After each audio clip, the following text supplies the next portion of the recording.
to Conservative Leaders Forum. We've been holding these for a little over 3 years, every month. Last month we had the runoff candidates. If you didn't get the chance to see them, let us know. We'll make sure that you get the recording of the session. We'll be recording this session tonight also. We're going to ask Chaplain Jeb Strickland, Precinct 625, to come forward and give us the opening invocation. Jeb, please rise. If you would please stand up.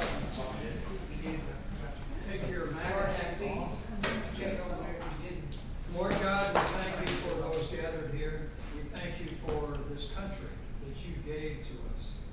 We thank you for the amendments on it that guarantee our ability to worship you as long as we take care of it and make sure that we elect the right people and have the right legislation and do other things that bring honor and glory to not just this country, but to you.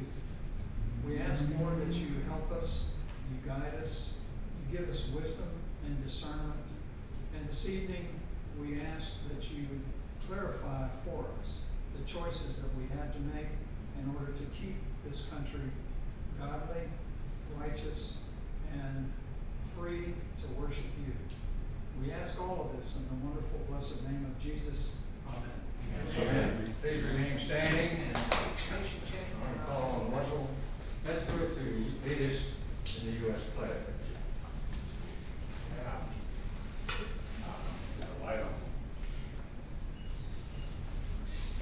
Maybe. It's a first ball. Yes, sir. I pledge allegiance to the flag of the United States of America and to the republic for which it stands, one nation, under God, indivisible, with liberty and justice for all. And we call on Newell. Texas flag. Newell Cheatham, Texas flag. On the Texas flag, I pledge allegiance to thee, Texas, one state, under God, one indivisible. Will you be seated? Before we get kicked off here with those speakers, how many of you voted on the 7th of May? Almost everyone? Or early voting? So, this is the locations, no, it's not the locations, this is the areas in which you could have voted.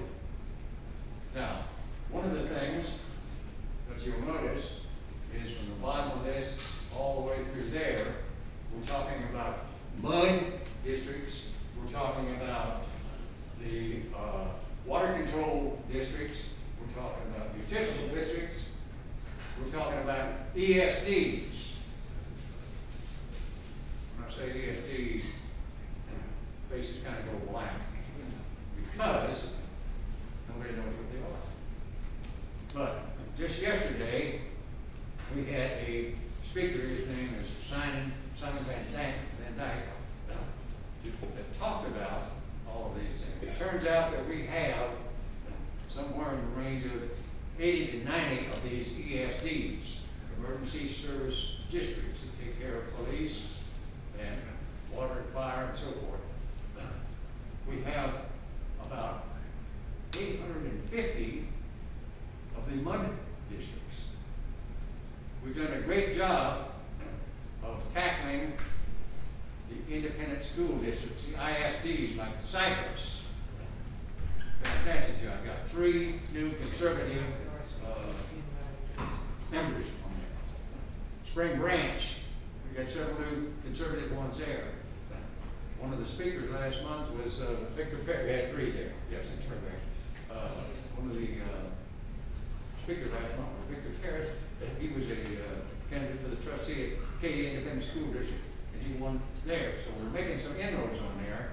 All I want to do with you right now is to make you knowledgeable, is we ought to be looking at mud districts same way, because they make a major difference in what's gonna happen. Now, my particular mud district, I called up and asked, when is our election gonna be?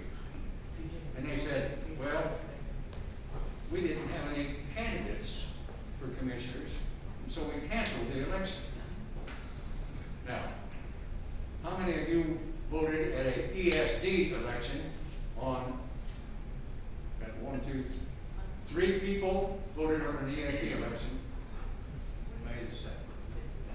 What does ESC We've got stand a for? problem with this, folks, so I just want to make you aware so that you can start thinking about doing something about that. Now we're on to the exciting part. And this is the agenda. Everybody please be seated. Emergency service. I'm doing that for Bob Simchek's, Thank you very much. CFC. Okay, we've looked at the agenda enough. So, these are going to be our speakers this evening. And I'm going to begin with Alan Vera. Most of you know Alan Vera.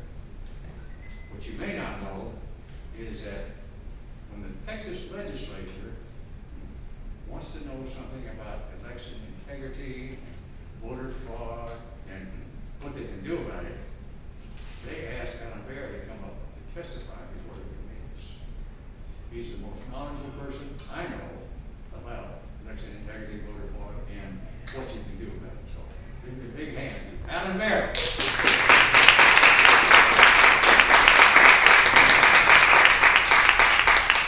Gail, thank you all for coming tonight. Gonna do things a little different tonight. Gonna tell a couple of stories first, and I'll give you your charges for the elections on the 24th of November.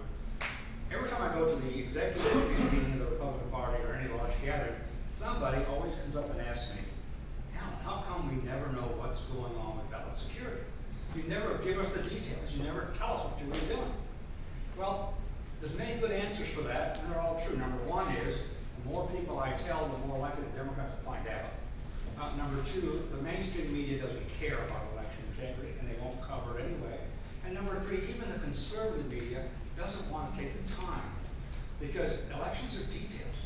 So many details, and no one wants to go through trouble learning them. But the main reason, those are all true reasons, those could all be used. The main reason that you don't know is because of me, okay? And the way I am. My first paying job out of college was Army, Airborne, Ranger, Special Ops, LRP. LRP stands for Long Range Patrol. I led 22 missions, 4 of us, multi-day, 5 to 7 day missions, very effective, very destructive, into a country where the President and the Secretary of State denied there were any Americans operating. We did not wear American uniforms. We did not carry American weapons. I carried an AK-47 and other items. And every time we went off on a mission, as we went up the ramp on the C-130s where our parachutes jumped in, the last thing they did was take off our dog tags. All of this because if we fell, if we didn't come back, they wanted no physical evidence that Americans were actually working in that country. So that was a year of my life working with 3 other highly motivated people, and somewhere halfway through the year, something happened to us. We suddenly began to get a real sense of satisfaction in carrying out hairy missions that no one would ever know about. That nobody would ever know about. It was a deep satisfaction, just the 4 of us, and we have it forever. Now, I couldn't even talk about this except that Tom Clancy, several years ago, blew the lid on these missions in his book, Clear and Present Danger. So I'm at least allowed to talk about it. But it was serious, and if you haven't experienced it, you'll never understand what a deep level of satisfaction there is in doing something really important, sometimes hairy, sometimes screwy, and you're the only one that knows about it. Well, I brought this to Ballot Security Committee, okay? We decided to work quietly behind the scenes. It's only a coincidence that the Ballot Security has the same number of people as a Green Beret A team. That was just coincidence. Already said, but we work quietly. We work behind the scenes. Okay? So I'm going to give you a couple of stories tonight just so you understand what all's going on. So you have an appreciation for how the battle goes on every single day. From August through October of 2010, there were 4 organizations writing an election bill that would become known as Senate Bill 1, or SB 1. It was Texas for Lawsuit Reform. It was the Texas Public Policy Foundation. It was the Eric O'Gila Law Firm, and Harris County Ballot Security. We worked for 3 months hammering out what would become Senate Bill 1. And when Senator Hughes filed the bill in January of 2021, 80% of what was in there is what we'd written. And the Democrats went apoplectic. They went nuts over Senate Bill 1. And it was so much fun sitting back and watching Senator Hughes get called all kinds of names and us knowing we did that. We did that. The Democrats stopped at nothing to kill Senate Bill 1. Okay? On the last night of the regular session in the House, they walked out, killing the quorum, so the bill couldn't be passed. So Senator Hughes reintroduced it in the first special session. The Democrats left for Washington and stalled the whole first special session to kill Senate Bill 1. And so Senate Bill, the first special session ended and no progress. So I said, well, it's time to jerk them around a little more. Between the first and second special session, I remember that here in Harris County, ever since January of 2019, when the Democrats took over our elections, we had always found in every single election, as we analyzed things, sometimes there was an analysis asked for by Mike Schofield, Colleen and I started digging, and we found more ballots than voters. In certain precincts or certain polling locations, there were always more ballots than voters. Not since the miracle of the loaves and fishes have we seen this kind of phenomenon. Only 100,000 voters showed up, and we had 115,000 ballots. It's a miracle. So between the first and second special sessions, I wrote 2 sentences to be added to Senate Bill 1.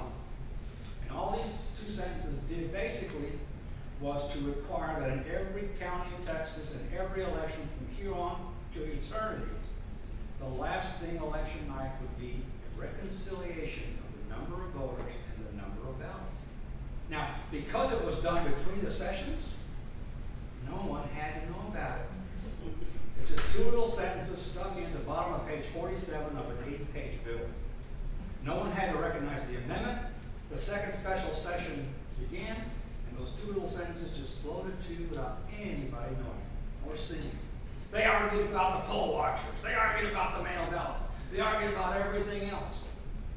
The 2 sentences did not even get a mention. Okay? Senate Bill 1 passed in the second special session. And so now, sitting out there hidden is a perfect Army Ranger booby trap. The tripwires are set, the detonators are all primed, and the explosives are armed. They're ready to go. So now comes the March 1st primary election. Okay. Senate Bill 1 went into effect on December 2nd of 2021. Bills go into effect 90 days after they're passed, unless they're passed by overwhelming majority. So Senate Bill 1 was in effect when the primary election began. And our EA screwed up everything in that election. There wasn't anything that was done correctly. She was giving the wrong ballot size. She was giving some precincts no ballots at all. They got out there to set up their machines. They don't have any ballots. Everything was messed up.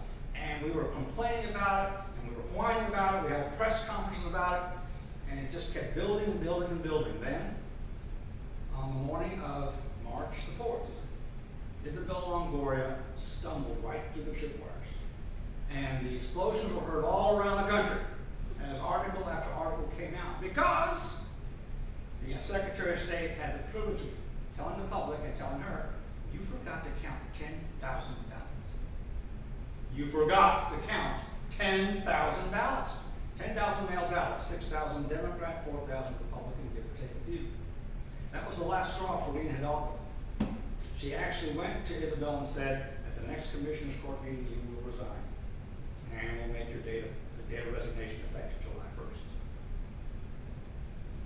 It's fun to sit back and watch the explosions and see all the stories, and not once in any story or article do the words Ballot Security Committee or Alan Vera ever appear. That's fun.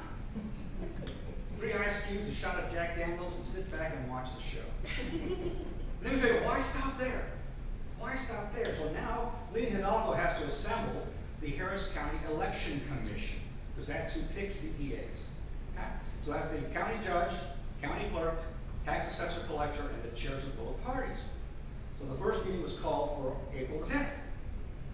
A little behind the scenes work. The meeting was called to order. Before they even got to agenda item number 1, Chair Siegel, God love her, made a motion to adjourn the meeting because the agenda did not include accepting Longoria's resignation. And it was seconded immediately by the Democrat county clerk, Tanisha Hudspeth. You've never seen Judge Hidalgo vote as apoplectic as she did in those moments. She screamed, "No, we can't cancel this meeting. We have to get going. We got to find a new EA." Cindy Siegel called the question. And so the Republican Party county chair, tax assessor collector, and Harris Bennett, and the county clerk all voted for it, and the meeting was shut down. They didn't get to have a meeting. And it was fun. It was worth the $18 parking that day to watch Lena Hidalgo scream from the dais. "I want the media to know this is not my fault. I didn't do this." That was great. They reconvened the meeting for April the 19th. Okay? April 19th. And this time they had accepting the resignation on the agenda, etc. Before the meeting began, they had public comments. And I went up there and I simply told them that the definition of insanity is doing the same thing over and over and expecting different results. And I pointed out that the job description they had on the agenda to approve was flawed and faulty and as dumb as the one 2 years prior that ended up in them hiring Isabel. So I handed them a revised job description. Each one of them got a copy of my revised job description, which actually had some teeth in it. It required logistical skills, skills in statistics, skills in programming, etc. Okay? Handed it to them and sat down. They called the meeting to order. The first thing that happened was Cindy Siegel motioned to make Isabel's resignation effective immediately. She couldn't even get a second. So then she another motion to make the resignation effective June 1st. She couldn't get a second. Okay? And then she did something else. When they got to the calendar, Cindy did something beautiful we talked about before. The item on the agenda was the calendar for this find a new EA. And the last thing on it was June 30th, appoint a new EA. And Cindy changed it. Cindy changed it, June 30th, appoint a new EA or appoint a temporary EA in case we haven't found the right person. Then came the job description. And Cindy made a motion. I move that we replace the current job description on the agenda with the job description offered by the Ballot Security Committee. It was seconded by the county clerk. They started talking about it, and it ended up being passed unanimously. 4 Democrats, 1 Republicans approved that job description. Let me tell you that there is no way in hell they're going to find any one of those qualifications by June 30th. So I'll go pour my Jack Daniels, a couple of cubes of ice, and watch for what happens on June 30th. Do you get a sense now of satisfaction? How much fun it is? How much fun it is to set things up and let them trip over them? That's a hoot. That's a hoot. So, what's happening now? What are we looking for? What are we looking at? Wow. Democrats have got a lot of crap planned for November. Okay? And there's 2 big things and a bunch of small things. I will tell you right now, and I won't go into the details, I have set 5 other Ranger booby traps for November. Okay? And if we can get the money, Chair Siegel and Bobby Orr are trying to raise the money, we will pull these off. We will see for the first time something that's never happened. We're going to have digital poll watchers. We're going to be able to watch the daily voter roster and quickly identify anybody who shouldn't be voting. When the Democrats start registering July 31st is the last day to challenge a currently registered voter. We've got thousands of challenges going in right now to challenge currently registered voters. If we get the money, there are 17,000 addresses in Harris County where there are between 6 and 24 people registered to vote at the same address with different last names. Gosh. So how do we contribute? Hang on. I had checked the Harris County Republican Party Ballot Security Committee. We want to pay canvassers to go to all these places and have affidavits filled out from the people who actually live there saying, no, Joe Schmo has never lived here. Okay, we can get rid of those people as well. Okay? But July 31st is the cutoff for challenging voter registrations because it's 90 days before a federal election. But, you know, I'm not a lawyer, I am infantry, but we pay attention to details. The Democrats on August 1st, right after the deadline, will start registering 10,000 new voters a week. 10,000 new voters a week. We can't do something about all of them, but we would be downloading each day each newly registered voter and comparing it to the massive list we have of illegal voter registration addresses in Harris County. And go look up Senate Bill 1111, Senate Bill 1113. You can't register to vote at a post office box. We have thousands of people registered at post office boxes. Those are being challenged right now. Okay? So as each day passes, we'll match up the newly registered, because you can register to vote. Your voter registration is accepted, but your voter registration doesn't become effective for 30 days. In Texas, it doesn't become effective for 30 days. You're not technically a registered voter until 30 days after your registration is accepted. So, other thing money's being raised for is lawyers. Our plan is to have 7 lawyers available to go to court and get a temporary restraining order issued to not allow those people to become registered voters because they're illegally registered at a non-existent address. Okay? Boom. Boom. On June 1st, things go well the way they are right now, Harris County will lose its Chapter 19 funding from the state. Chapter 19 funding is given on the pay for voter registration. But last September, I challenged 800 of these Harris County voters who are illegally registered at a P.O. box. They don't put P.O. box on the card. They put the address of the UPS store, and then instead of P.O. box, it's apartment number. Clever devils, we found them. I did that in September, and then I sent an open records request to the EA and asked for electronic copies of the letters that were sent to these voters. They came back and said there are no documents responsive to your request, which means they had sent nothing out. Formal complaint to the Secretary of State. Said, okay, we can't do anything right now because we're now within 90 days of the federal election of the primary, but June 1, we pull Harris County's money. That's $4 million a year. Okay? So wait for that one. That's going to be fun. That's going to be fun. We've got things planned. We've got things planned. We're trying to get hundreds of poll watchers. We're trying to get the money to pay them because of what's starting to happen. What's starting to happen? What's happening?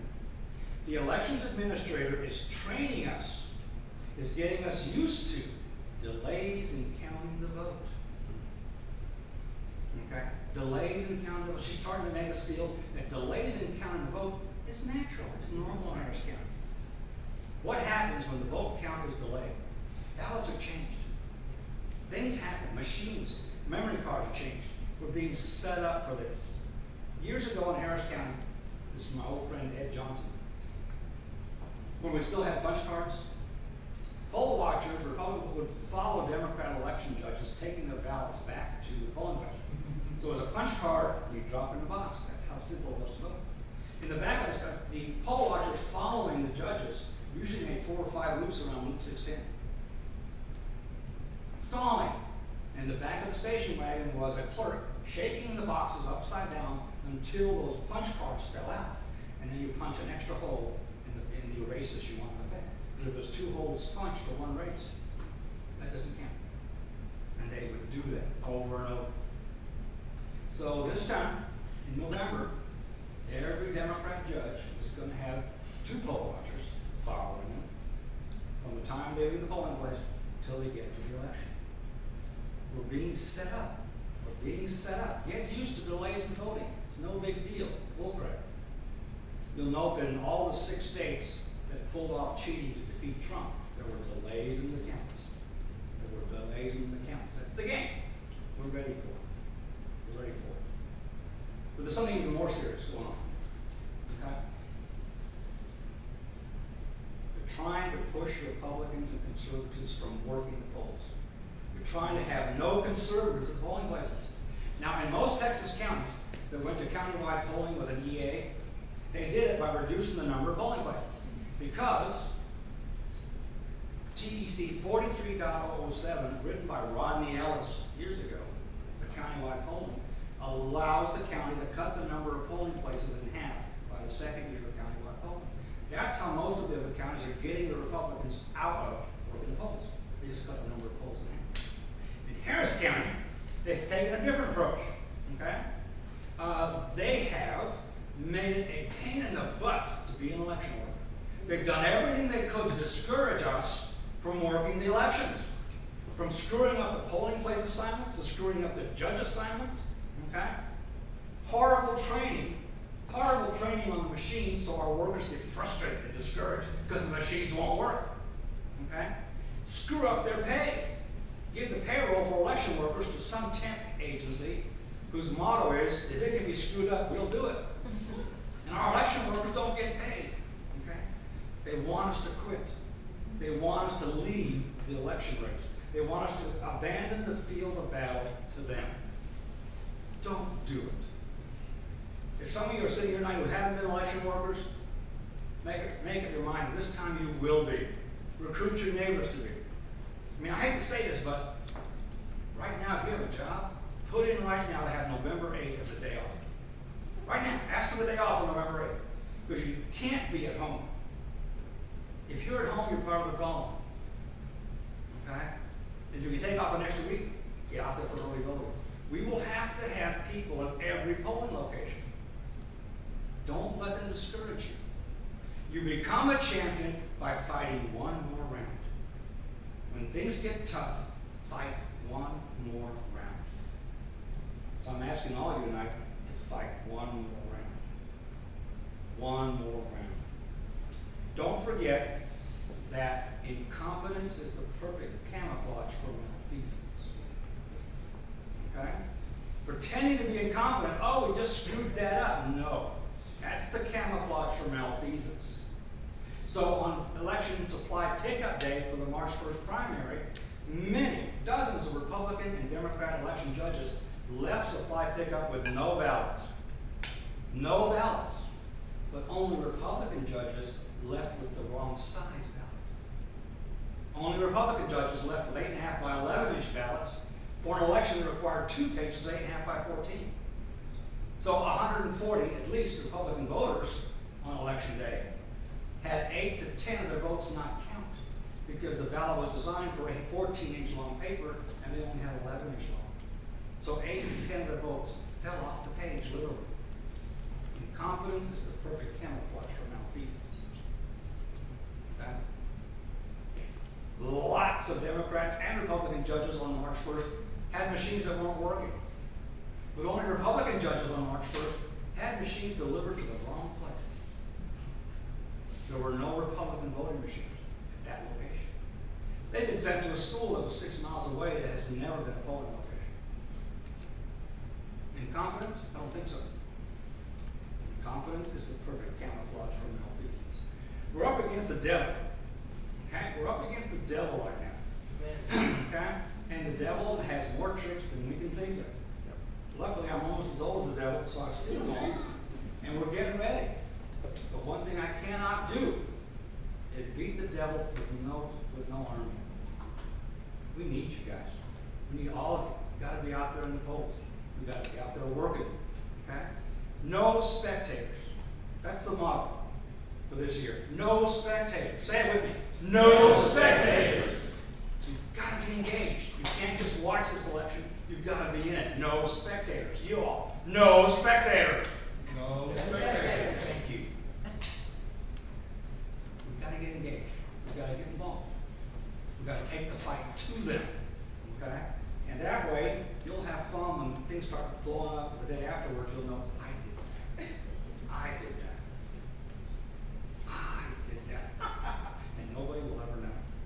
There's an incredible sense of satisfaction in carrying out a mission that screws up your enemy, and they never know who did it.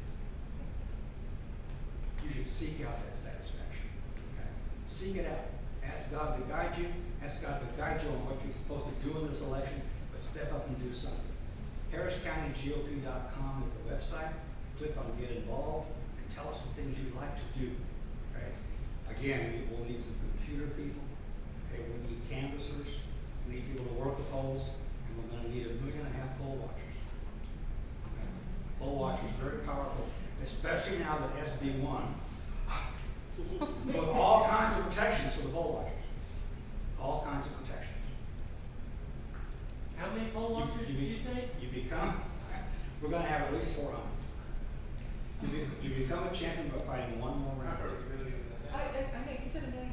Yeah, I know. He I was exaggerating. Okay, well, 10,000. You all know what this is about, right? It's a war. Yeah. It's a war for God. It is. It's a war for country. Amen. One more time with me, no spectators. No spectators. They have to answer any questions. So, Yes, ma'am. do we not have an election administrator as of this point? You have an election administrator right now. Her resignation date is July 1. Okay, Okay, so she can screw things up some more. okay. Huh? And I'm not making that up. May 7th election, people who live downtown were voting on the Klein ISD bonds What? because she miscoded the ballot style. People in Bridgeland on 99 were voting on the Katy ISD bonds because she miscoded the ballot styles. It's one thing after another. Doesn't she have somebody watching her? People in Nassau Bay had a mayor and city council election. They started calling me saying, those weren't on my ballot. Give me your address, I go to HCAT. That's your address. Yeah, you pay taxes to Nassau Bay. Now go to your voter registration on Isabel's site, and Nassau Bay is not listed. Yes, sir. 2 people in my precinct, well, 2 people got registered in my precinct this week, don't live there. So, how can I get Okay. that correct? The easiest voter registration challenge is for residency. Okay, that's what this is. Yeah. So what you need is affidavits. Okay, I'll send you the affidavit. You can challenge a voter based on residency if you have personal knowledge. Okay, and you do. So you got my email address? I'll give it to you after. Yeah. Send me an email. I'll send you the examples of how you challenge that. I don't have to actually know the people, I just have to know No. the addresses, not But my you have to precinct. have personal knowledge of the situation. Okay. Okay, so in the challenges I did in 2018, when they came back and tried to tell me I was wrong, I didn't have personal knowledge, the Secretary of State actually wrote an opinion letter and sent it, said, no, Mr. Vera has personal knowledge. He has personal knowledge that those voters are registered in the county at those addresses, because he got them from you, okay? He has personal knowledge that those aren't residences, because he has the HCAT record that says, that's a UPS store, okay? And it's not a residence at all. So personal knowledge can be derived, but you have to state it. Yes, sir? So, Go ahead, no, when the woman comes and she says, she's registered a post office box, and I go, do you really live there? And she says, whatever it says on the thing. Do I have to let her vote? No. Well, no, if you're an election judge, Yeah. no, if she's got a valid registration at that address, you cannot stop her from voting. You can vote her provisionally, and vote provisionally and put on the provisional ballot, address is not a residence, Okay. okay? Questions? Yes, sir? So I had a similar situation in my precinct here. I went to through the vote, that IV3 site, and filed the challenges for 3 voters that I knew from personal experience. My next door neighbors had moved. A good friend of ours, husband, been dead for Yeah. 8 years, and he's still on the voter rolls. Does that system work? Okay. He's talking about IV3 from True the Vote. Catherine Engelbrecht is a dear friend of mine. Okay. We've talked about it a lot. I won't use it. Okay. And I'll tell you why I won't use it. Number one, it's based on NCOA data. Y'all know what that is? National Change of Address. Okay? But read the fine print. Because if you do something with that data and a lawsuit's filed, somewhere in that agreement, you take responsibility, not True the Vote. It's on you. But you're using their data, but it's on you. Secondly, the challenge documents from IV3 do not meet Texas requirements. The challenge has to be a notarized affidavit. Okay? You've got to have a notarized, you have to swear to what you're saying, and then you have to say, you must say this, I have personal knowledge that this is a fact. These are true. You must say personal knowledge for a residential challenge, okay? So it's a good program, okay? It doesn't work for Texas. And I love Catholic, but it doesn't Anita, work. that day, Okay. You said it triggered my mind because I've gone in and checked the voter registrations at every address of my precinct. There are places that have 6 or 8 people living in there. Yeah, 4 or 5 are a different last name. thank you. Only one is the owner of the property. Why Okay. about that? Okay, what you do is you go to the residents. First of all, email me, Roman, I'll send you the affidavits. Go to the residents and say, I'm asking for, pick the name you don't think live there. Is so-and-so here? They don't live here. They don't? Is so-and-so here? They don't live here. They don't? Now, what you would do, you or anyone in the precinct, would save us so much aggravation. Because if every precinct chair in the Republican Party in Harris County organized their people to do that canvassing inside the precinct, I wouldn't be out trying to beg Dick Wheatley for $1.5 million. Okay? And that's gonna come with strings attached. I don't like strings, but I have to do what I gotta do. If every precinct chair organized and did that, it'd be awesome. But you get affidavits. Now you personally went to the house, you asked for that person, they weren't there, you talked to the person who lives there, and they filled out this affidavit that says, I don't know who this is. I've never met this person. Now you can challenge it, and they can go through. Now, you gotta get all this done before July 31st. Okay? July, and it's coming, but you can do a lot. If you can't get them all, don't worry, get a few. And I didn't hit all the VC I shot at, but I got enough of them. Knock them off. Everyone you knock off the roll helps in the election. Now, if the guy across the street moved. Now, does that mean he just drops off the entire election roll? No, Because, no, you stay on the election roll 80 years after you die. Guys, I'm not kidding. It's getting serious. All right, so my wife Colleen grabs this batch of mail ballot applications for the Democrat primary and the annualized mail ballot for 2020. Okay, and we started going through them. Okay, and we're wait a minute. So this lady submits a mail ballot application in February of 2020. And everything was perfect. She even had a witness sign it.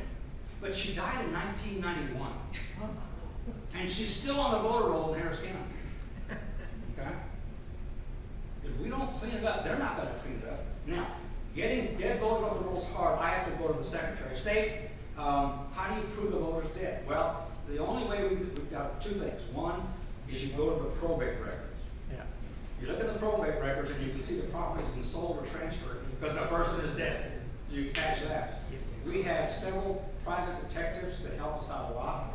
The PIs in Texas have access to databases we can't touch.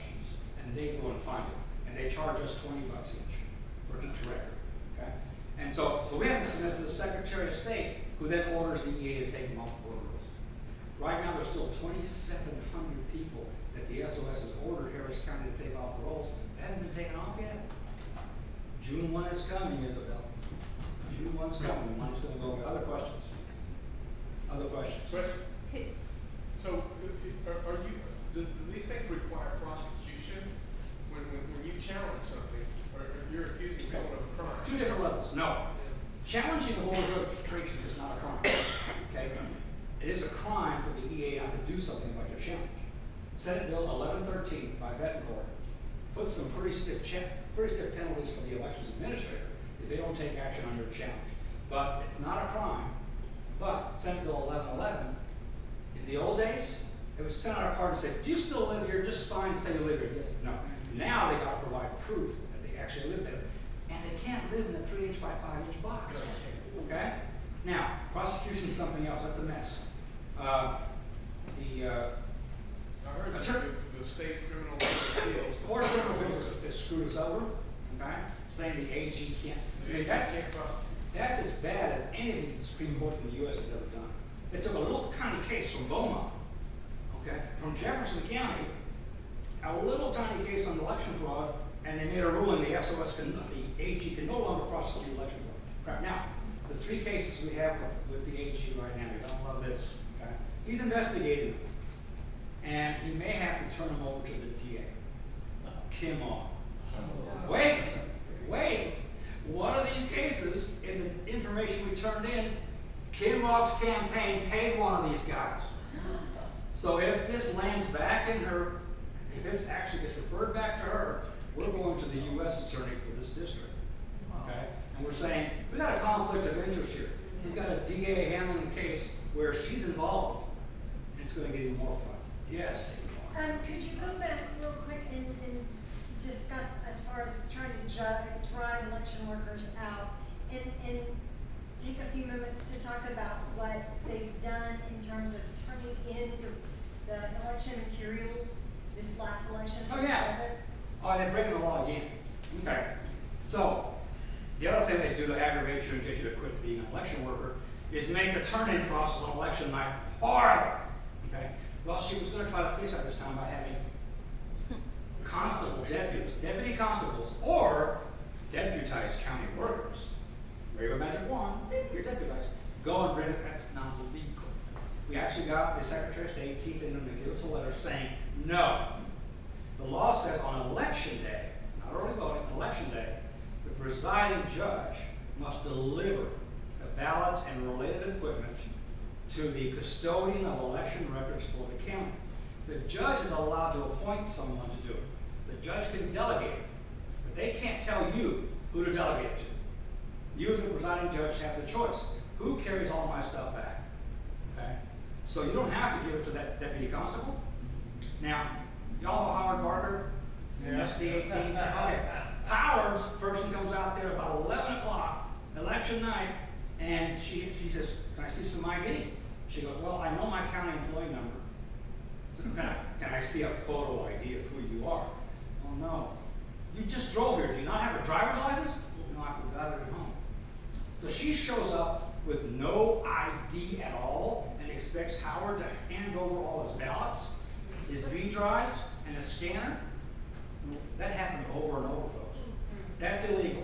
So how does that affect the runoff? Same. Are we gonna be able to deny them? We're gonna tell all of our Republican AJs in early voting and PJs on election day exactly what the law says. Okay? And right now, our lawyers have already filed a complaint on what she did on May 7th. Okay? That's not allowed. Now, unfortunately, we asked Mike Schofield to help us out here. That's one of the election code is 1,000 pages long. Half of the violations in there have no penalties. There's no penalty.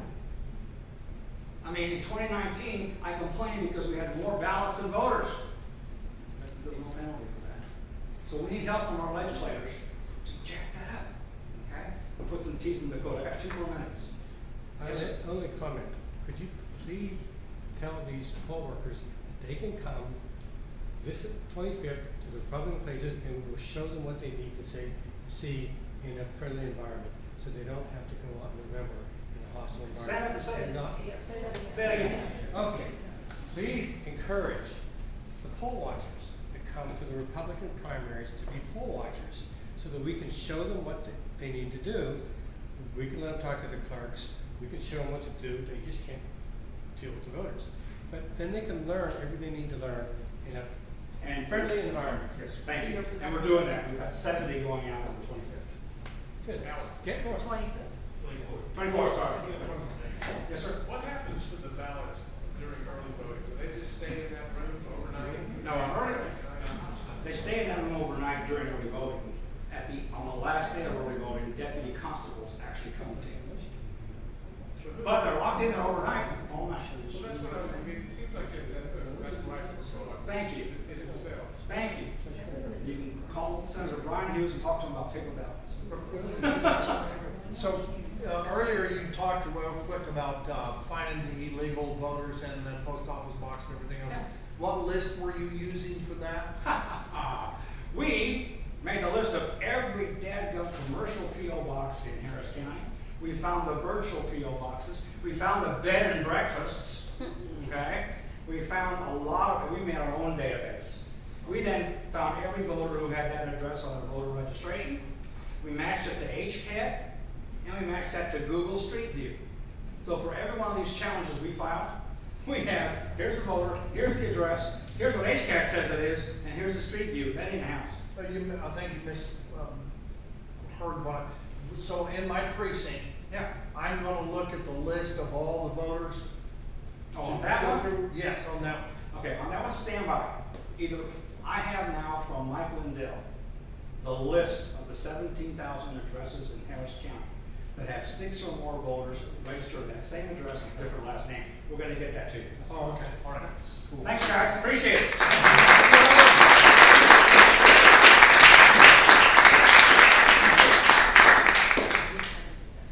a member of the Ballot Security Committee, and I get to hear the jewels of wisdom every month from this guy. Would you like to hear some more? Yeah. So, Alan will be announcing some upcoming training sessions. And there'll be training for the election judge, for the alternate judge, for the election workers, for the poll watchers. Okay? So, keep your eyes open for that, and there'll be 3 or 4 hour sessions just chock full of information for you. Now, Roman, I have to apologize to you. Roman wanted to sit there, then I said, oh, you gotta sit over here with these other speakers. What I didn't count on was how tall our stand was for the camera, and how tall in the saddle, how tall in the saddle that you are. So, would you mind? Thank you. So, we talked a little bit about ESD, and I should have mentioned this before, but did you look at the ESD's websites to see where they're going to have their elections? Mhm. So, majority, no, may not be the majority. Many of the commissioners at the ESDs are attorneys. And the law says that if you have a website, then you have to follow all of these procedures and do this reporting and so on. But if you don't have a website, then you don't have to do that. And so, most of the ESTs don't have a website where you can go check and see the voter. Anyway, next we have information on SREC, that's the State Republican Executive Committee.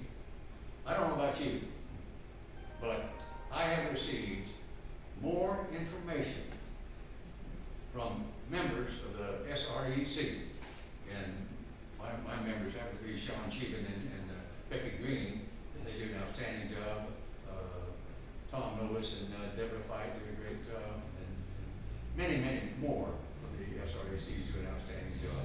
And so we've asked Tom Nolis to tell us a little bit about what this job consists of. So, Tom Nolis.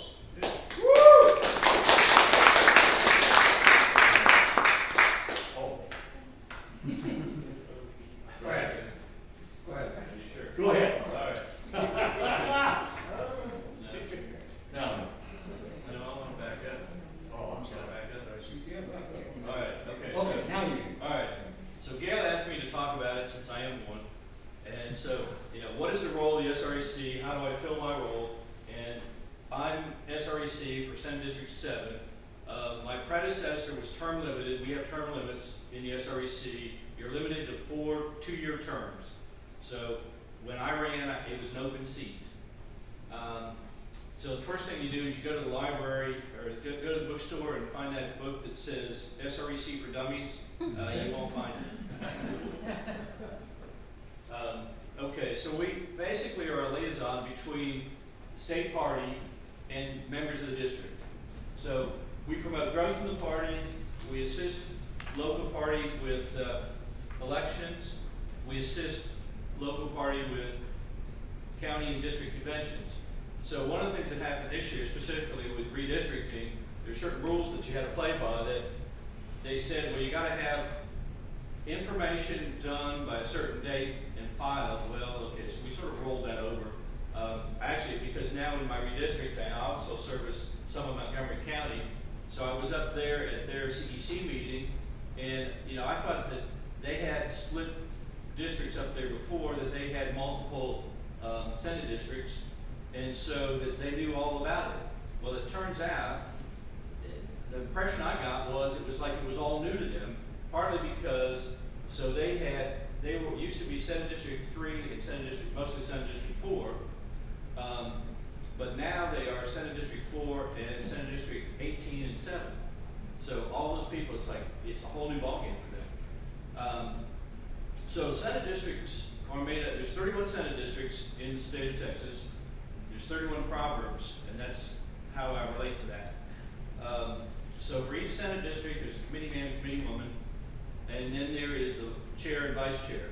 And all of us are up for re-election at the state convention in our caucus. And it'll happen Friday morning at 8 o'clock on June 16th. So we function as the board for the Republican Party between conventions. We have 4 quarterly meetings, many Zoom meetings, the Officials Committee meeting, there's another one coming, I think this Friday, and there's other committees, finance, candidate resource, party at work, auxiliaries, coalitions, resolutions, rules, and legislative priorities. And of the 31 members, or the 62 members, you get assigned, you choose what committee you'd like to be on, and then the chairman will assign you to that, to a committee, or several committees. Let's see, where am I going with this? Okay, and part of we have 4 quarterly meetings, so over the last 2 years, we've had 8 meetings, and Alan West was chairman to begin with, and he said, I want to take you on the road. So we got to travel to Lubbock, we got to travel to Laredo, we traveled to Tyler, having our quarterly meetings so we could involve more people with the information that we have. Now our meetings are on a Zoom, on a web that you can look at, but he wanted to get us more involved at the different sites, and so we did. Well, I thought that was good. Other people didn't like to travel so much, so now they made a ruling that we're going to only do that 1 out of quarterly meetings. The rest of the time they're going to be somewhere in the Austin area, which could be Georgetown, or any county that's around Travis. So my role, the way I treat it, it's a full-time volunteer job to keep constituents informed. My main focus when I started this was legislation. So I go to Austin, I'll testify, I'll talk to the representatives on issues. I'm trying to get your legislative priorities into law so that we could get back to getting more of the platform into law and to ensure that we go forward as a conservative Christian state. So one of the things that I do, I use emails, I use Facebook some. So I've got a list now of actually all of the delegates for the state convention from Harris County. So what I did recently, I used that to identify which constituent, which delegate is in what ESD. So I was looking for ESD 9 people for the election. So I let them notify them who's running. I notified people in ESD 11 who's running and the information about that election. In the process, I also found out that there's this ESD 16 that is associated with ESD 11. Well, ESD 11 does EMS services, ESD 16 does fire. It's like, why do we have multiple guys at the same one? Okay, in mine, ESD 9, they do both. I also found in there's ESD 8 and 7. Well, they didn't have an election because there weren't enough people that were running, so they canceled their elections. And I had this gentleman, I got an email from today that he was asking questions about state convention, and he was glad that I sent him information about the ESDs and the constitutional amendment, otherwise he wouldn't know it. The other thing I do is I track all legislation. I've done it over the last 3 legislative sessions, and I have a spreadsheet that has every bill that's filed and what condition it's in. I put a topic in there so that you can sort it and know, and if there's particular interest that you have, and I will send that out to anybody that has interest in knowing about what's going down there. I also send out notes on what committees are meeting on topics, particularly on legislative priority areas. So I also attend all of the different club meetings that are in my SD, and so now I'm actually trying to get more out into Montgomery County so that they know me too, because even though they're only 10% of my constituent base, they still have a vote. And they have their own, in Montgomery County politics has their own issues, just like other counties. They're sometimes interesting, and it's like, I don't want to get in the middle of some of that, but I will try to work with that. We've got legislative priorities. I'm running out of time fast. Okay, so we track all legislation, distribute updates, visit legislators on a regular basis. As a matter of fact, now, when they're off session, there's interim charges are going on, and so they're having meetings on those in Austin, and you can go to Texas Legislation Online and find out when those meetings are and what they're meeting about. There's a meeting Monday, I believe, by an education, SBOE is meeting on Monday. That's what that one is. The education committee is meeting on the 24th, which is election day, so I won't get to go to that because I'm an election judge. You can also testify at Harris County Commissioner's Court, and the neat thing about that is you don't have to be there to testify. You can testify remotely. So you can set up your information and say, I want to testify on this item on the agenda. They will call you when it's just about the time for you to testify, and then you can testify. Now, because of the numbers that they have, they only give you 1 minute, so it's not a lot. Normally, when you go testify in legislature, you get 2 minutes. And legislative testimony can start anytime after 10 o'clock in the morning, and it can last till 6 a.m. the next morning, depending upon what committee's meeting and what the issues are. Okay, what do we got? So I'm on party organization, so I was actually monitoring the Secretary of State website to find out all the candidate filings for county chair, precinct chair, to see those counties that didn't have anybody that filed, so we could make sure that they actually did get somebody to file. And the interesting part this year was the fact that you had 2 filing periods for precinct chairs. So I'll go to signing parties. I attend CDC meetings. Now I am ex officio because I'm not a precinct chair. So I get to go, I get to hear. Actually, any guest can go, and sometimes they'll actually want me to talk and say a few words too. And some people said, or actually my wife said, I used to be so quiet, and now she doesn't know. All right, let's see. So, you know, anything to help Republicans get elected, that's my job. This was some of the legislature updates from the last session. We had, as the election priorities, we had election integrity, we got SB1, children and gender mods. We never got anything on that. That's going to come back. I heard Arkansas just passed one, Florida's got one. I'm going to be trying to look at other bills from other states to see if we can get that done.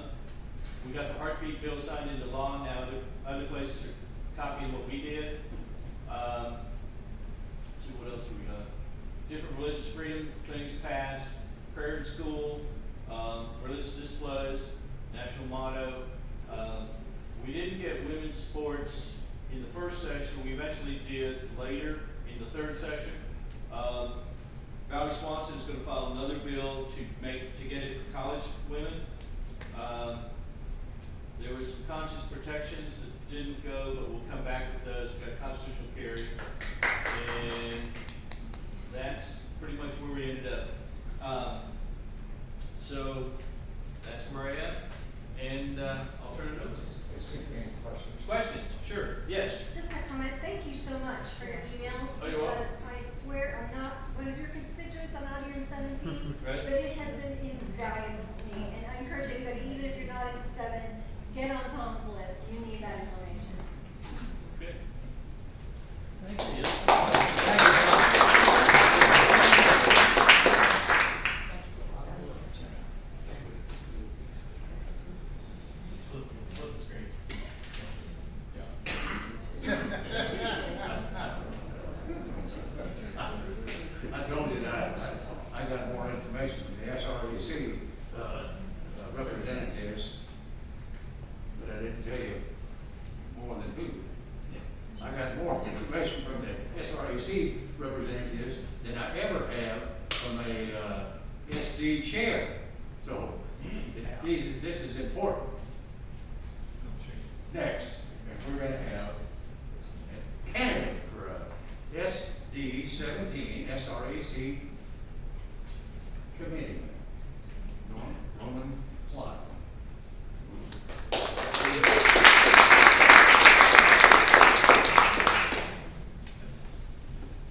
running for SREC minivan from SD 17.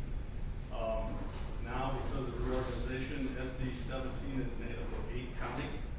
Harris County is about 37%.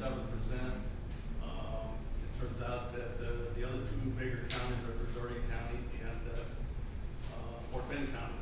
And then there's 5 other smaller counties that make up the geography. So a little bit about me. I became a strong conservative starting back in about the 80s. Started when I started opening and studying the Bible.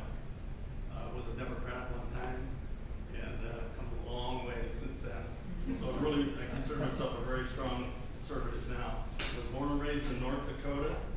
You probably haven't met too many North Dakotans. Came down here with IBM in the mid-70s, decided to stay. I think I'm a Texan now. I've been here longer than any place.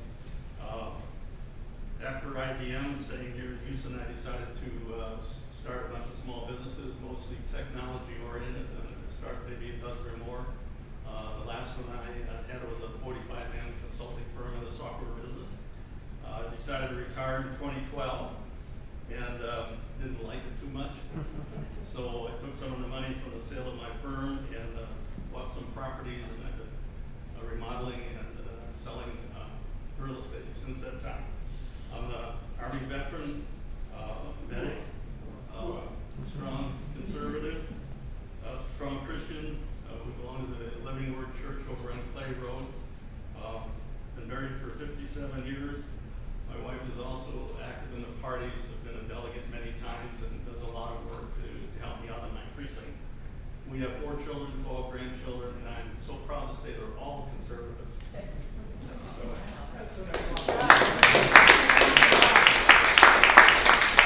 Some of them been through college, so that's they made it that far. Some of my political background, what I've done, been a national delegate a couple times. I've spent a lot of work in the resolutions area in the state platform. I've been on platform committee 3 times and subcommittee chair a couple times. I've been a precinct chair and an election judge since 2006. I'm on the conservative coalition of Harris County committee. We vet candidates, and Alan Vera is on that committee. In the primary election, we've vetted 83 candidates. It's a lot of work, but I've learned a tremendous amount about these candidates. It's very helpful for my job as a precinct chair. I've worked in numerous political campaigns, and proud to say, although we didn't have the success we wanted, I went on a Texas strike force to Ohio in 2012 on the presidential campaign for a couple of weeks. I've been involved in my HOA for quite a number of years. I've been a 16-year precinct chair, and I think I can say I've taken the job seriously. I worked very hard at the job, vetting candidates and forming precincts of good candidates. Block walk still. I do a lot of mailing yet because I don't have email addresses, but I've got about 700 email addresses now. This last primary, we had sent over 1,500 letters and 2,400 emails, and I still have more to go until the run-ups are finished. So I worked the precinct pretty hard in that area, and I'm telling you, people are begging me all the time to tell me what do I think, and they bring those papers to the election. I think it makes a big difference. It's just to drive the vote, to get out the vote, and we've had a very successful performance in our precinct in getting out the vote. I'm also very involved in getting precinct constituents to work in the party. We had 15 people at the SD convention, and I have 20 delegates going to the state convention. And I'm really quite proud of that, to have been able to do that. I spent a lot of time, vetting candidates and trying to make sure that I recommend the right people. This is a list of things that I've been looking for. First and foremost is to make sure that these people believe in our legislative priorities. And the thing that I noticed as I've gone through this list and been talking about it is that this list is totally different than it was 10 years ago when I started in this job. You have to stay vigilant. Part of the job is to stay vigilant and stay up to date. And I think everybody knows the Democrats they're just flat evil.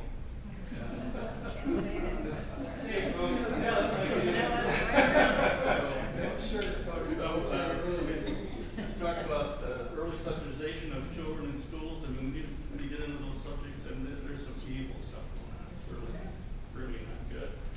So, I'd like to be your SREC representative. My plan would be to provide a Christian conservative voice on the SREC, fight for our conservative values. I'd like to take advantage of my resolution and state platform experience where it might make a difference to go from there. Listening to the requirements for the job, there's an awful lot I'd have to learn, but I'm a quick study, and I would hope to learn what I need to learn to do the job effectively. I'll roll up my sleeves and work hard, and I know the job is to communicate, and I do a good job of that in my precinct. I would expect to do that with the rest of the SD relative to what goes on in the SREC. So I'm asking for your vote. If you can see yourself to vote, it's going to be Friday morning at the state convention at the SD 17 caucus. If you're a delegate, you have an opportunity to vote. Thank you very much. Any questions? Let me say one. In SD 17, Sean Chabin is the current committee man, but he was redistricted out, and so he's now in SD 15. Can you make a statement somewhere, Roman? You have a question, Dave? A statement. Can I make it? For Roman? He wants to speak. He wants to make a statement. Yes. Go ahead. Roman has a very high turnout in his precinct because he works. He's probably in our area, it's certainly the highest turnout. He just does a good job being precinct chair. He knows how to do it. Thank you very much.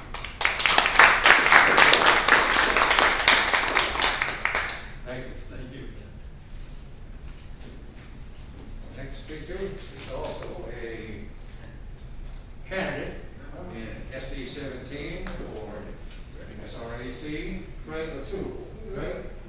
Hey. Hey.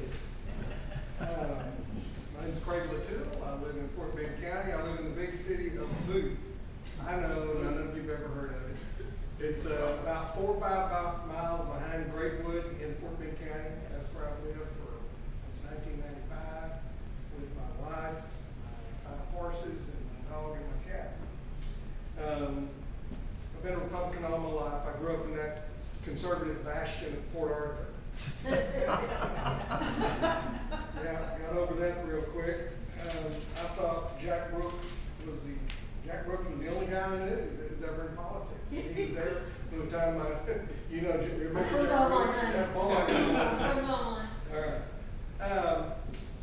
I've been precinct chair since about 1995. 3 or 4 years ago, when J.C. Jeton was our chairman, he put a list of things on the board that he wanted to get accomplished. I already knew what he was going to put up there, and I pointed at engagement and outreach, and that's what I said I wanted to do. And I've been the engagement and outreach chairman there since that time. Harris County and Fort Bend County don't look like the rest of Texas too much. They look more like the United Nations. I've eaten more food with the curry powder in it in the last 2 years than you can imagine. And I've kind of gotten used to it, actually. But I think that's important. And I think one of the things that I want to do on the SREC that I believe is not being done statewide is I want to get involved in engagement. I spoke to Kat Parks about that. In fact, she called me and said, I've heard all the great things you've done down in Fort Bend County on engagement and outreach. And I think we need to bring that to the state level. I said, you have my phone number, you're welcome to call me. And she didn't, but I think she had some other priorities to take care of. I'm not throwing a stone at Kat. I'm going to move on. Legislative priorities. Of course, those things are important. Those are the things that we have to work on when we get there. One of the reasons that I think I'd be successful in that effort is I have a pretty good reputation of working with some of the electeds. Senator Huffman and I are friends, but we're not too friendly where I'm gonna call her out. Actually, I'm probably closer to Senator Colcourse, but I'll even call her out on a few things too. She and I have worked on a number of, frankly, Colcourse called me one day and she said, you know, I just discovered you're not one of my constituents. And I said, no, I know, but that's all right. We're Republicans, and so we're gonna work together. So what are the things that are gonna come up in the next session? School choice, property tax reform, the penalty levels for voter fraud, which you've talked about. I guess that we need to take it out of the hand of the DA and give it back to the Attorney General's office. This gender modification thing, there's some laws on the books, I think. I think Mike Schofield could probably talk more about that. It came up in the last session, but we need to do something about that, but I believe we also have laws. I'm not so sure that that is gonna be high on the list. Some of these other things should be really, really high on the list. But I've worked with JC, I've worked with Ed Thompson, I've worked with Gary Gates. Phil Stevenson is my state rep right now. I ran against him 12 years ago. That's another story. I didn't actually make it all the way through the race. I had a little upset in my business. You know, when you're a small businessman and you go out there and you're doing all the things you need to do, every now and then somebody upsets your apple cart. My cart got upset. So rather than try to face the voters and tell them what a great job I would do as their state rep when my own business had just almost failed, I backed away. I said, I'm gonna go, that $600 a month didn't go very far. My wife. It's about $385 after tax. Yeah. My wife reminded me of that as well. So, all this experience that I've had in the small business and working in the engagement and outreach, and with these state reps that I've talked to and the state senate, I believe it gives me an opportunity to get some things done. I don't want to spend all of my time up here. I just want to tell you, I am a lifelong Republican. I'm a small business owner. I'm a commercial roofing contractor.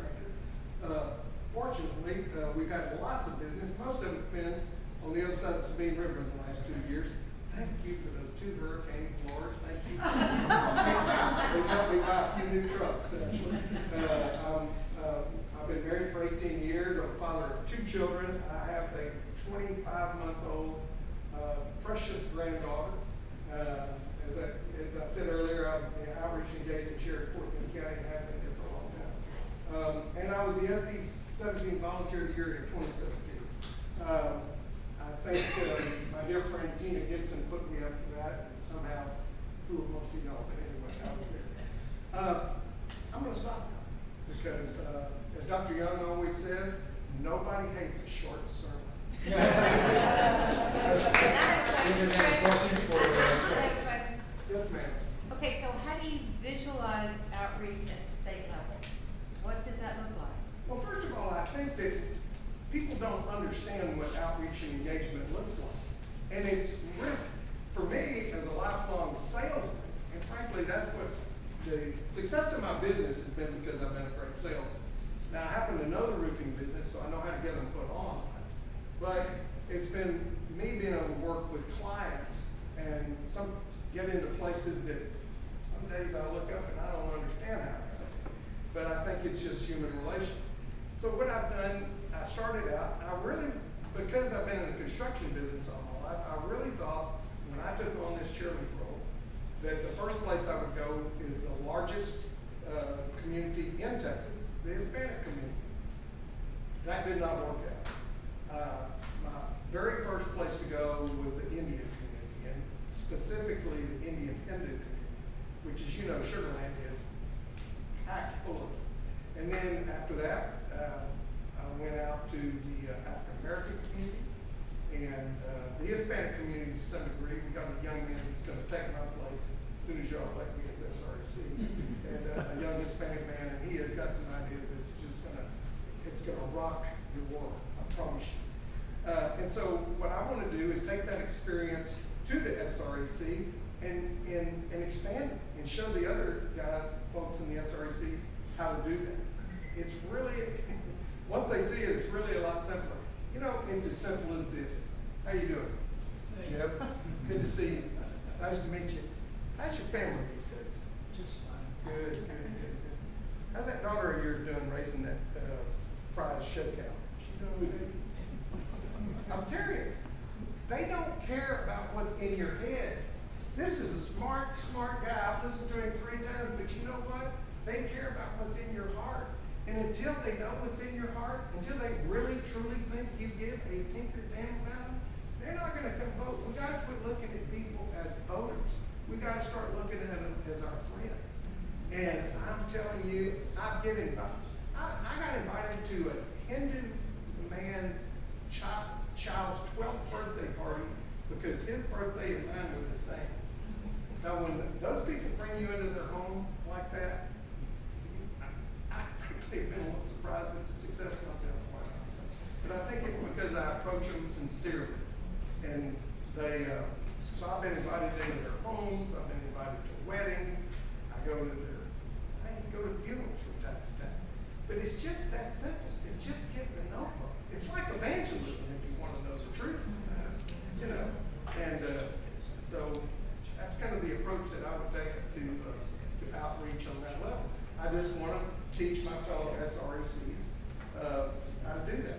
And frankly, this probably doesn't sound like a great sales pitch, but if it's Roman, if y'all choose Roman, I want to teach Roman how to do it. And we're going to carry that ball forward. Because you know what I know at the end of the day? His shirt may be great, but every one of us has a red shirt on here. Somebody said, "Who's your opponent?" I said, "I don't have an opponent." I said, "There's a fine man that's looking for that job same way as I am. And if he's the guy that they choose, we're going to get behind." And you know who the enemy is? Those ones in the blue shirts. Yeah. That's who we're after.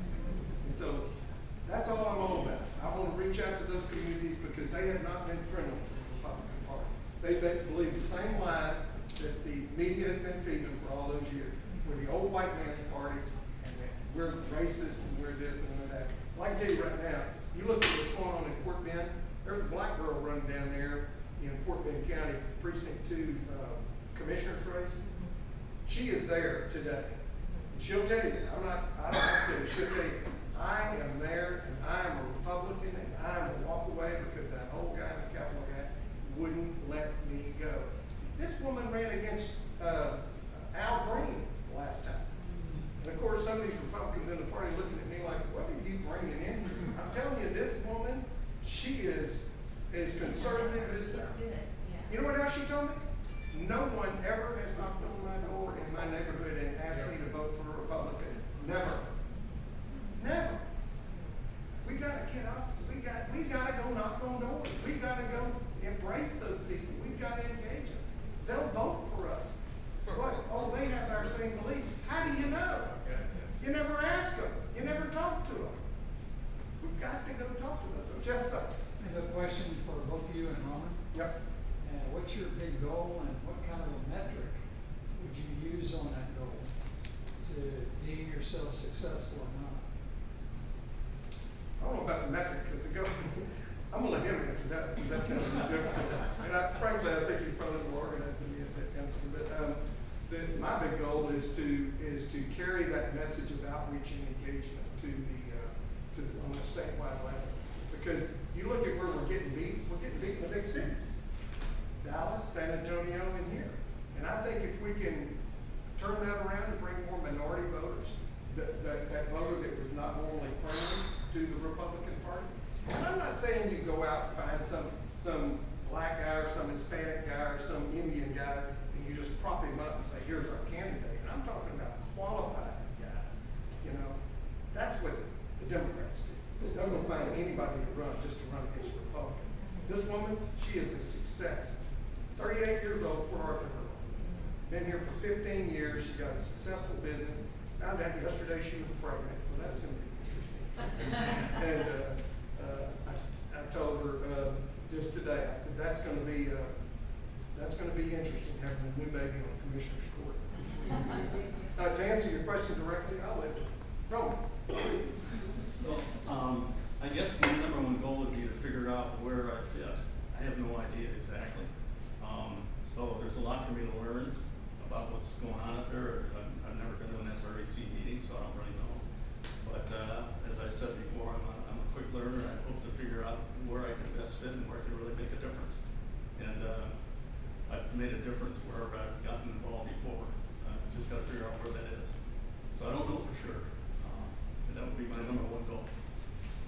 Yeah, I think the number one goal is when you walk in the room to have the first meeting, you say, where exactly is the bathroom? Gotta have important things down, and then start taking it on. But I agree with what he just said about it. You know, anybody who walks in here and tells y'all, oh man, I've got it all figured out, have to be suspect of that one. I agree with what Ron just said. Yes, ma'am. So I just want to say a statement that lately our SRECs have been, you made the statement that they've been so good at informing us, you know, with emails and explaining things, and that's what I would expect. I'm just letting you know. Well, we ought to both be mad at Sean Chabin for not moving and letting we redistrict him out of 15, because at $5.26 for diesel fuel, and we're having to travel all over these counties, I wish it were Sean. But anyway, yes, sir. For both of you guys, why can't we recruit and keep precinct chairs? We lost a lot of precinct chairs, and these positions, we just can't fill them. You guys got any ideas or thoughts on that? I think it's just so hard to become a precinct chair. Well, I can speak for Fort Bend County. Fort Bend County, we, how do I gently say this? Fort Bend County, we have a new chairman coming, and we are really excited about Bobby Everett being a new chairman in Fort Bend County. Brazoria County, well, Harris County speaks for itself. Got a great chairman. I heard her that one the other night. She is just off the charts. Brazoria County has Shane Green, and he is fantastic. I think the problem that we have keeping precinct chairs is we don't, again, just like we don't engage them. And then the guy who gets at the top acts like there's these deep, dark secrets that he doesn't want to share with everybody. And for 3 terms now, I mean, even JC's my friend, JC Jatan, as y'all know, he's my friend. And I told him, I said, what was the big secret? Did you have the code to like Fort Knox or something and you didn't want to share with us? And he said, you know, if I had to do over again, I'd do it differently. That's it. So I don't know the answer to the question exactly, but my opinion is we need a whole lot more help from the local party. And I think that's getting much better.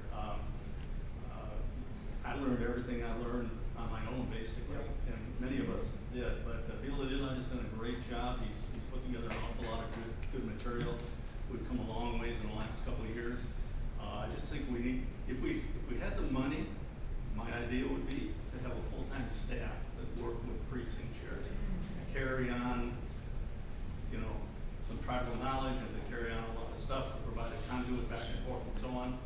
It's a difficult job, and I've tried to recruit precinct chairs in our area.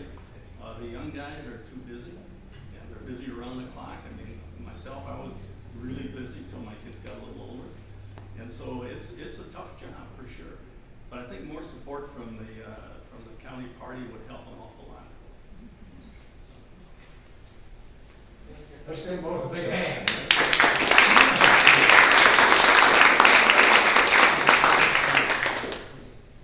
And I'll mimic what Roman said. I appreciate your vote on that Friday morning as well.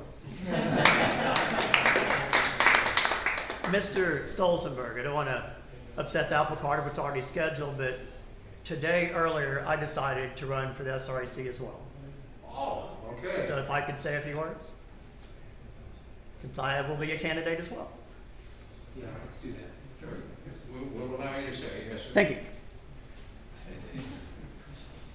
My name is Michael Franks. I'm from Wharton County. Originally, I'm from Harris County now. I was originally asked to run for this seat by Marvin Cleave when this first district was created last year. And Marvin said, Michael, with all these rural counties in it, he goes, you're from the rural counties. This is no longer a Harris County Center district. You understand those counties, you're from there. You know, would you consider running? And I said, oh my gosh, I've already paid my time and done my dues, because I was on the SREC for Senate District 18, believe it or not, 22 years ago. And yes, I was not 10 years old then. Yeah. So I am the former committee man for Senate District 18 for the rural counties. I was on the committee from 2000 to 2006. And when I was on it, the Democrats still ran the state. We still had Democrat Pete Laney. So the focus of the state party back then was very different. We were engaged in how to win elections. We were engaged in messaging and how to defeat the Democrats.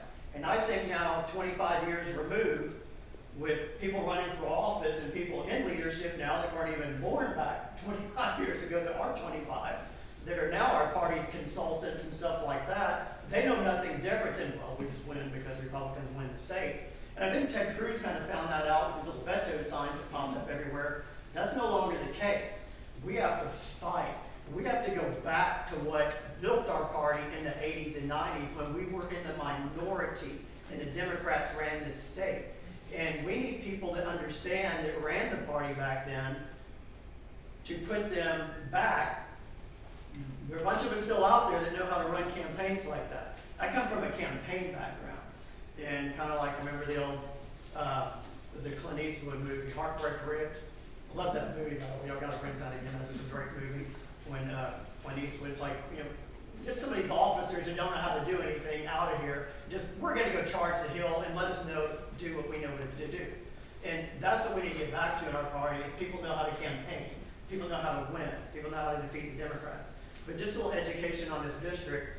Senate District 17, traditionally, has always been controlled by Harris County.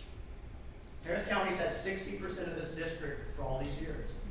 And now, with the configuration and the rural counties being added to it, the rest of the district is 63%.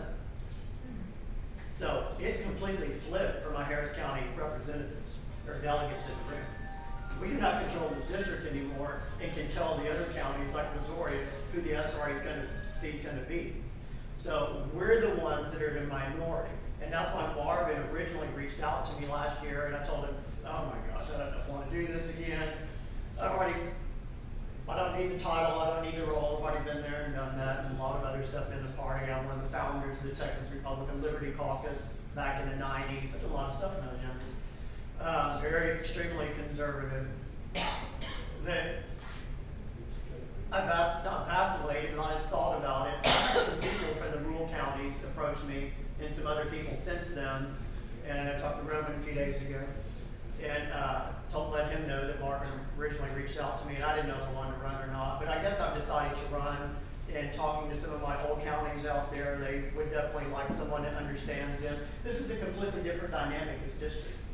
I mean, Harris and Fort Bend, you know, it's a different world than rural counties. Matagorda, Jackson, Colorado, Wharton, the part of Waller that's in this. They don't even know what Senate district conventions are. They don't have Senate conventions. They have county conventions. It's a completely different world. And we need someone that understands the whole district. This is the first time this new animal, this new creation of SB 17 has been created. We need someone that already understands the district, someone that knows the district. I was born and raised in Wharton County. My father was born in Matagorda County. My grandfather was a well-known preacher and theologian in the 40s and 50s. He was actually the preacher there at Camp Hewell on the old military base in World War II. And he was going to one day to preach a sermon like he did every Sunday to the service boys, Grandma would say, in Camp Hewell. And they wouldn't let him in. There was all kind of commotion at the gate, and there's people running around. And they said, my grandpa said, I don't know what's going on. I said, I'm here to preach a sermon. But we know Mr. Franks, you know, we just can't let you in. And he didn't know what had just happened. And he didn't find out until he got back home that was when Pearl Harbor was on. So my family goes back a long way. I was born and raised in New Gulf, Texas, went to Bowling High School. I grew up going to the movie theater in Bay City, Texas. My grandfather's first cousins were from West Columbia that owned the Bob Barta lumber yard. Went to dances when I was little at Silver Wings Ballroom in El Campo, Texas. We played against the Edna Cowboys in Jackson County. I know this district like the back of my hand. And I think I'm the best person to represent it because I've already been on the SRC. I know what the position is. I know what it's about. You are an ambassador. You are the message keeper of the district. And when I ran and won 22 years ago as being the young guy on the SRC back then, I made a promise that I would start back a district-wide meetings. Then Senate District 18 was 22 counties. Imagine having a campaign in 22 counties. And so I organized my 22 counties, and we did regional meetings all across that area with trainings, with guidance of how to win, how to campaign, how to teach precinct chairs, how to be precinct chairs, how to win, and our candidates win.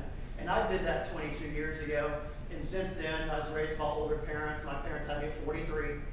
So I'm not the grandson, but I'm the son of a World War II vet and a Korean War vet. My parents passed away. Mother died about 4 years ago. She'd be 97 this year alive. And so I know that district like the back of my hand. And I appreciate y'all's vote. And I'm not gonna hold this seat for 8 years, but I think in this interim period, when this district is just created, I think I can be the bridge to bring the rural counties and Harris County and Fort Bend together, because we need to unite as a district, because no one knows what is this SB 17, and put trainings like I used to do, campaign schools like I used to do. And I wanna do that again, because I've already done it, I know how. And I wanna engage this new district and bring all of us. The Harris County delegation needs to meet with Matagorda County and Colorado and Morton, and we need to get all the delegates and all the people together in the next 2 to 4 years, so this new configuration can get to know each other between county lines and coordinate and organize, because that's what we did in the old Senate District 18, and I want to bring that whole experience that I have, back into the forefront and do that again. So I know it's going to be a very interesting dynamic. It's probably going to be split 3 ways if you look at the district, the way the district's done with the 3 of us running now. But I appreciate y'all's support of being kind of the consensus candidate for the whole district and be able to understand the rural versus Harris and Fort Bend. Thank you.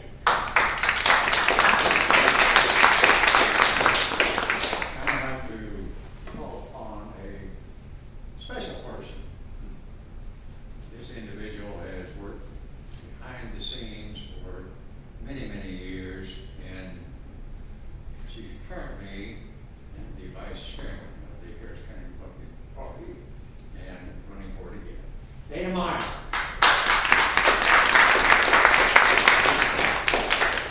Well, thank you. I sort of dropped in unexpectedly. We just got out of another meeting.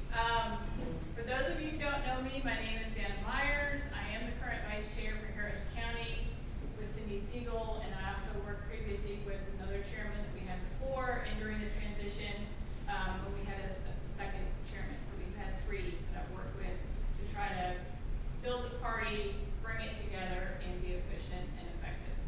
I have now announced that I am running for vice chairman of the Republican Party of Texas. I was asked to do that actually a little bit before the primary, and then I got a series of calls after the primary from all over Texas. That's the good and bad. I can relate to some of these travel stories of traveling the state of Texas for the past almost year with my husband John Spires. We have literally touched rural counties, major cities, everywhere. I think there's not one that I don't think we've been through or at least talked to. And I can tell you from traveling around and learning about the people's issues, the regions, they're all different. We have about 5 different countries in the state of Texas.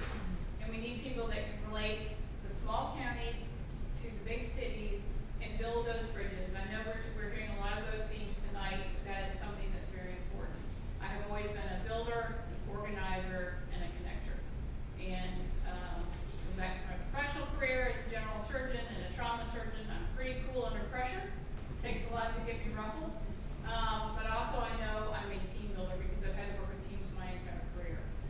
I think it is very important right now, as you all know, because of where we are in the state of Texas with the target on our back.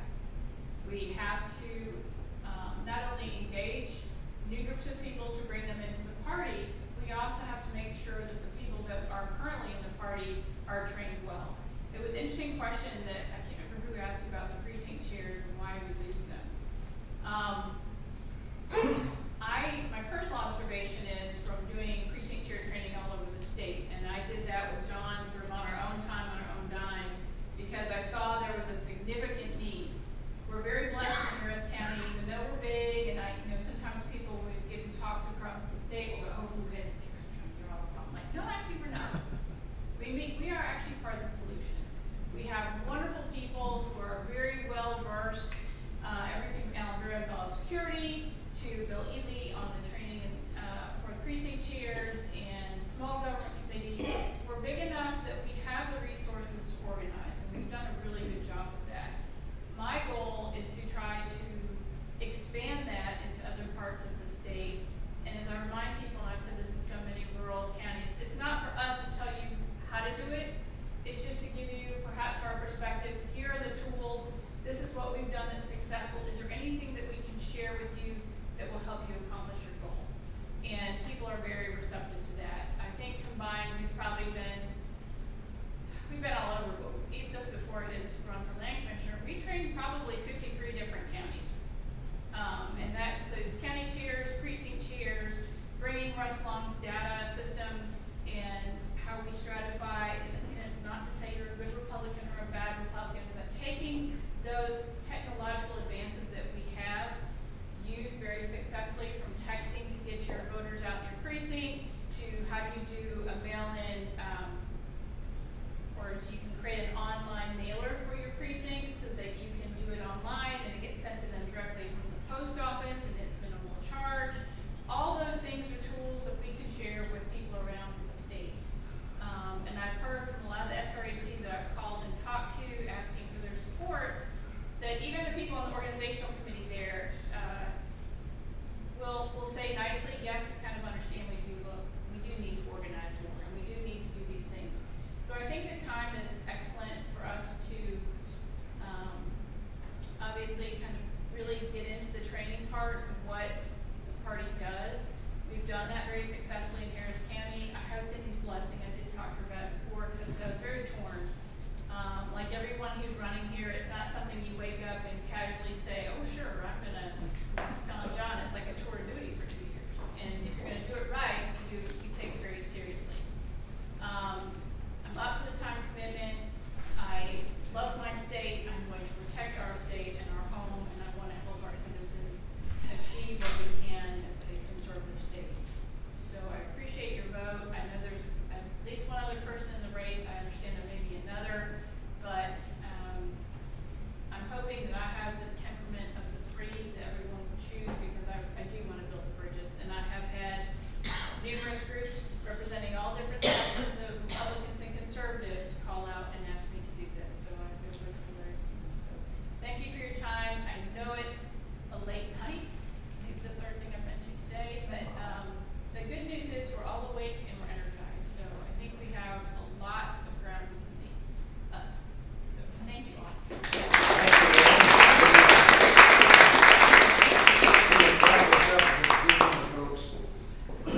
Pardon me, when we finish up, there'll be time for you to get a chance to visit with some of the candidates and the speakers afterwards.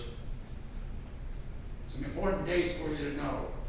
May 24th, that primary coming up here in 12 days.